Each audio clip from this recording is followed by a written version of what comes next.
Fala pessoal, esse é o Fire TV Stick 4K com controle remoto. Ele é utilizado em TVs antigas que não são Smart TV ou aplicativos de Smart TV desatualizados. Mesmo com uma Smart TV com os aplicativos atualizados, o Fire TV Stick 4K se torna ainda mais rápido que o aplicativo da própria Smart TV. Ele vem com um cabo USB, um extensor, um mini manual, 2 pilhas, controle remoto, fonte de alimentação e claro, o próprio dispositivo. Ele é pequeno, leve, bonito e seu controle remoto é bem legal. Ele liga e desliga a TV, controla o volume do áudio, tem alguns botões de atalho e é bem rápido, mais rápido que o controle da Smart TV. Inclusive, tem também comandos por voz da Alexa. Alexa, desligue a luz da sala. Conto com sua inscrição e seu like. Clique no link do produto na descrição do vídeo.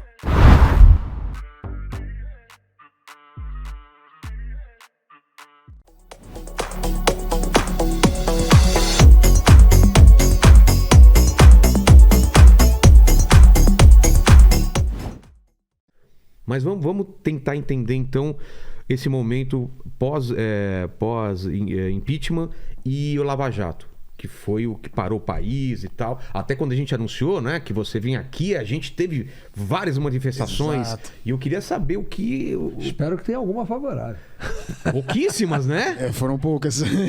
Pouquíssimas. Por que esse ódio tão grande? O que acontece? Talvez porque as pessoas não conhecem, né? Conhecereis a verdade vos libertará. Muita gente perguntando, mas ele não tá preso? Porque tem muita gente ainda achando que estava preso e tal. Eu falei, não, ele vem aqui, né? Em primeiro lugar, eu não estou preso, estou soltíssimo.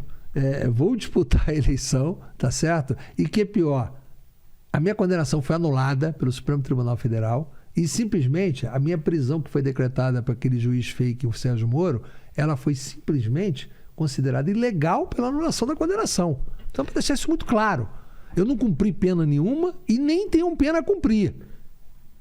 Não, chegou a cumprir pena. Negativo, eu fui preso preventivamente.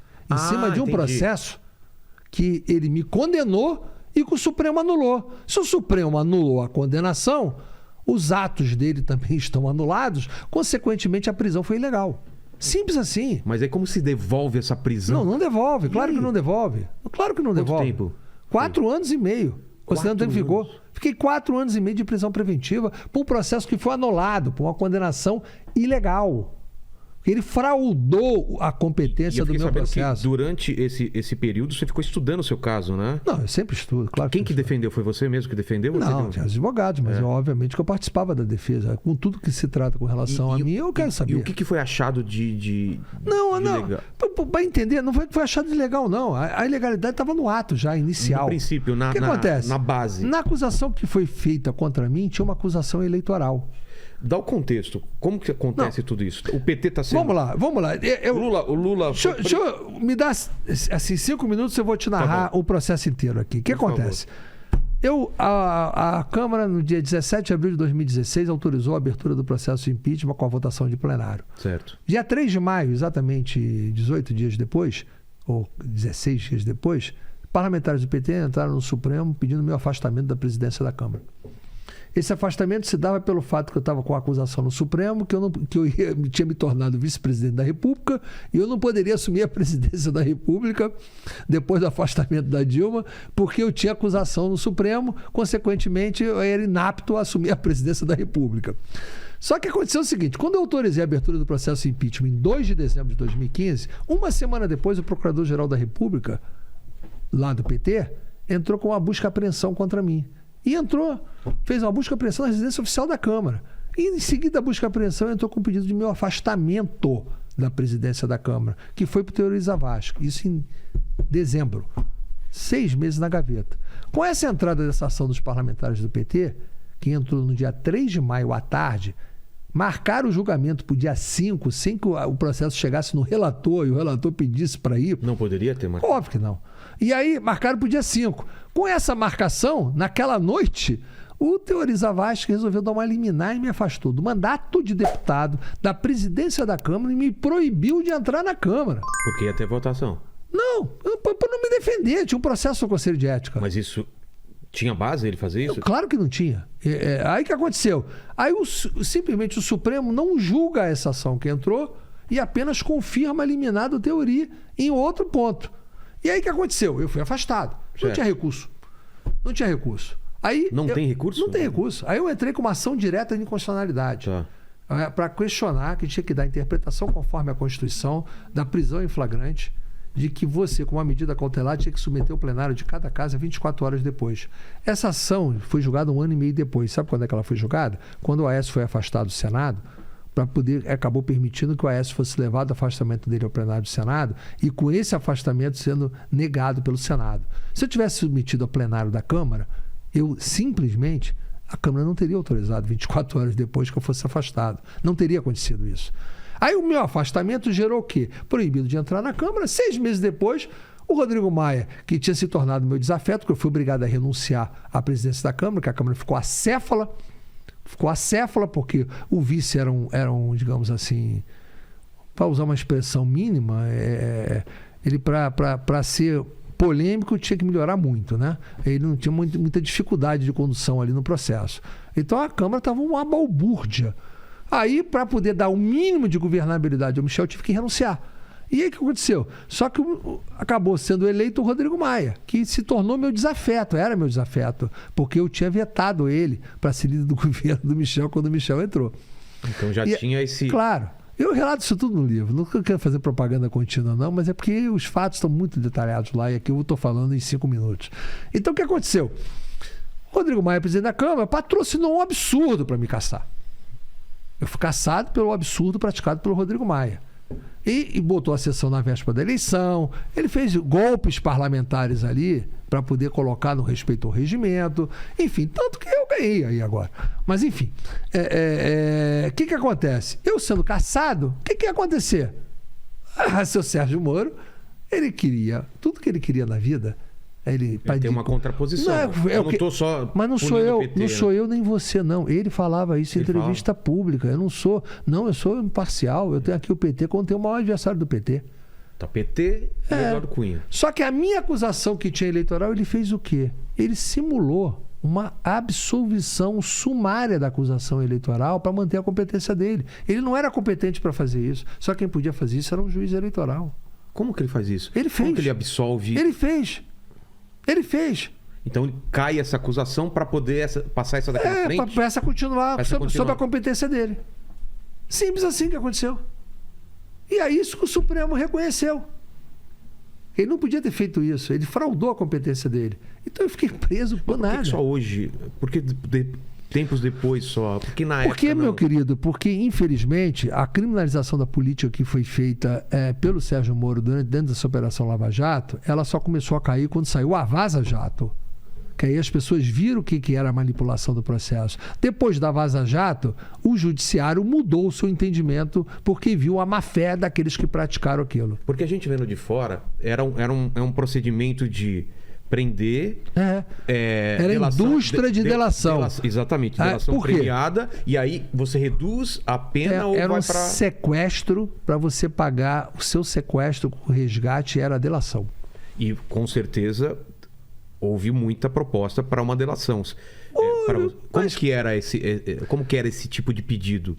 Olha, se você tiver alguma delação, a gente reduz... Como que não, reduz a pena isso? não. É o seguinte, você só sai da cadeia se fizer isso. Ah, é? É. Você me dá aqui... Eu só saio da cadeia assim. E mais, eu vi gente lá sair da cadeia assim. Eu vi gente me contar a história que aconteceu. Você só sai da cadeia se fala do Eduardo Cunha. Ah, coisa pontual, não pontual. É assim, me conta o que você sabe. Não, você pode contar o que você sabe, mas você tem que falar do Eduardo Cunha. Tem que colocar Eduardo Cunha no... Se não botar, não vai. Assim que aconteceu com determinados personagens. Não pode falar quem foi, por exemplo. Eu não quero falar, porque isso tem impacto processual, entendeu? Tá. Então não quero falar, mas aconteceu. Imagino que deve ter acontecido também sobre outras pessoas também. Não há dúvida nenhuma. Tal pessoa... Era resgate. O sujeito sabia o seguinte: o Supremo tinha mudado o entendimento em fevereiro de 16 que a prisão podia ser executada em segunda instância. Poderia. Porque antes era como? Poderia. Antes era ser o trânsito em julgado. Tá. Aí poderia, não é que deveria. Só que passou... Abriu um precedente. O Paraná é o seguinte: o cara era preso, o Moro já era condenado, ainda fazia e tinha uma combinação com o TRF. Era o compadre do Moro relator no TRF e ainda fazia o seguinte: o Moro ainda dava a pena menor e o cara aumentava no segundo grau para parecer que o Moro era bonzinho. Então, era uma combinação. O sujeito em 8 meses estava condenado em segunda instância. Entrava lá, 4 meses em primeiro grau, 4 meses em segundo grau, não sai mais na cadeia. Antes disso, o que aconteceria? Era condenado em segunda instância, você respondia em liberdade. Ia para o STJ e para o Supremo. E aí respondia em liberdade. Claro. É o que é, voltou a ser. Voltou a ser. Voltou a ser. Então, o que acontece? Aquela combinação no Paraná da organização política criminosa montada pelo ex-juiz Sérgio Moro levou a isso. A quem interessava isso? Ele, a política. Ele é uma organização política. Ele queria ser candidato a presidente, ele queria derrotar a política. O Moro, ele morreu agora na cena do crime que ele praticou, a criminalização da política. O Moro buscou a criminalização da política. Ele quis destruir a política. E conseguiu parcialmente. O que aconteceu em 2018 com a criminalização da política é consequência do Moro. Não há dúvida nenhuma disso.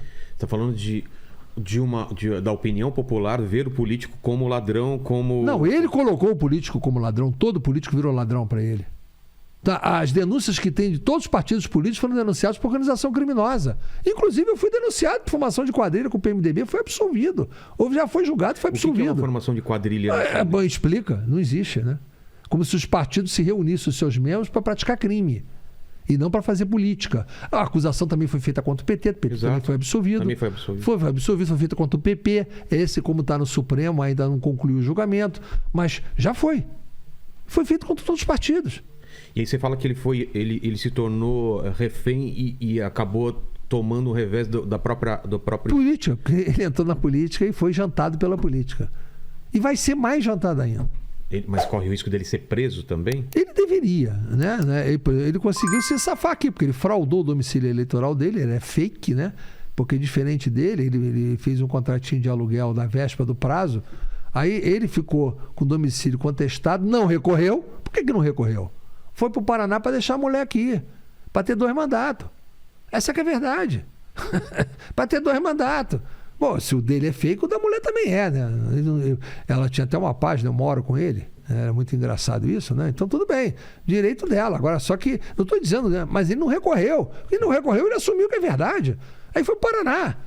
E tinha que ser responsabilizado por essa fraude. E não foi, que isso é uma fraude também. A Vaza Jato é uma fraude. Ele está dizendo o seguinte, não, a prova é ilícita porque foi o hackeamento de mensagens ilegal. Tudo bem, está sendo. Só ele não quer admitir que seja usado, porque a prova obtida por meios ilícitos, ela não pode vale ser usada como prova de acusação, mas de defesa vale. Ah, é? É, claro. Claro. Só que eles patrocinaram aquelas 10 medidas anticorrupção, e uma dessas 10 medidas, sabe qual era? Qual? A utilização de prova ilícita para condenar. Isso é perigoso.